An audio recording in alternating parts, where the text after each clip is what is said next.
Press club जनाब لاڙڪاڻو में मौजूद आहियूं। मुसलसिल ॿियो ॾींहुं आहे गवर्नमेंट वोमين एलिमेंट्री जेकी क़ालेज आहे उनखे कराची जो ला कॉलेज जो कैंपस जो ठाहिनि पिया उनके हवाले से ॿियो ॾींहुं आहे हिननि जो एहतजाज जारी आहे। सिविल सोसाइटी वारा ऐं कुझु जेके वालदेन आहिनि उहे जेके आया आहिनि जेके चवनि था त इहा कॉलेज जेकी आहे त बचाई वञे ऐं असां कंहिं बि सूरत में इहा ला कॉलेज जो हिसो थियण न ॾींदासीं। असांखे अॼु ॿियो ॾियारो आहे, सरापा एहतजाज आहियूं भई पेरेंट्स इन लिहाज़ खां असांखे ॻणती आहे त असांजे जेको एलिमेंट्री कॉलेज में असांजा ॿार पढ़नि था उहे हिन वक़्तु डिस्टर्ब लॻा पिया आहिनि ऐं अॼु असां यकीनन कोशिशि कंदासीं त असां कोर्ट में बि जेको आहे सो केस दाख़िल कयूं। इन खां अलावा भई जेको कुझु हिन वक़्तु थी रहियो आहे इहा सरासर नाइंसाफ़ी आहे। असां हुकूमत सिंध सैयद मुराद अली शाह खां ऐं बिलावल भुट्टे खां ऐं तमामु पीपल्स पार्टी वारनि खे इहो ॿुधाइणु चाहियूं था त तव्हां आख़िर भुट्टे साहब जे निशाननि खे छो मिटायो था ऐं पंहिंजा नाला नए सिरे सां जेको आहे सो ईजाद कयो था।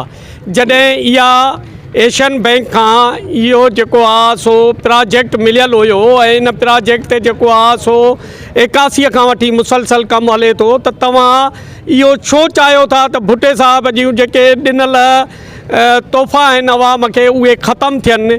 भई अफ़सोस जहिड़ी ॻाल्हि आहे तव्हांजी हुकूमत पीपल्स पार्टीअ जी हूंदे नाले भुट्टे जे तव्हां जेको आहे सो जियो था ऐं पोइ वरी भुट्टे जे जेके ॾिनल निशानियूं आहिनि उन्हनि खे मिटायो था।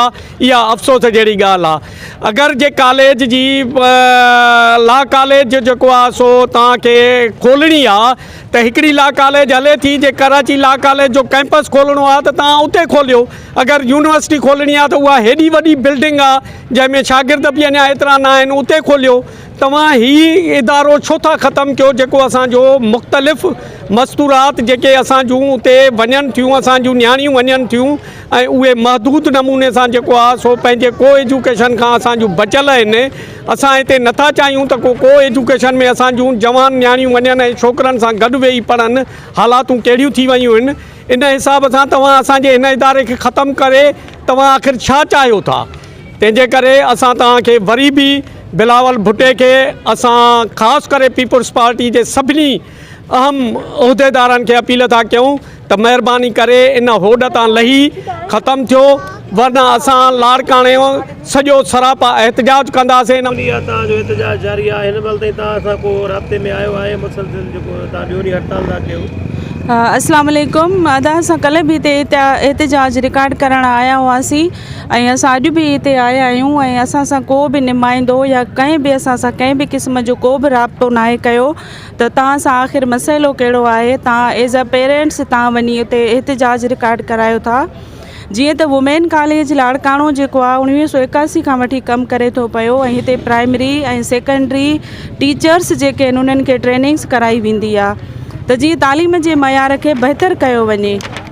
ऐं इहो ज़ुल्फ़कार अली भुट्टे जो ॾिनल अवाम खे हिकिड़ो तोहफ़ो आहे ऐं वर्ल्ड बैंक जे ताउन सां इहो हिते कॉलेज لاڙڪاڻي में ठहियो। अहिड़ियूं لاڙڪاڻي खां अलावा पूरी सिंध में 5 कॉलेजिस ठहियूं वयूं जंहिंजे लाइ इहो चयो वियो त प्योरली इहे फीमेल इंस्टीट्यूशन्स हूंदा ऐं इहे सिर्फ़ु औरतुनि जे वोकेशनल सेंटर्स तौरु कमु कंदा ऐं हिते सिर्फ़ु औरतुनि खे तालीम ॾिनी वेंदी।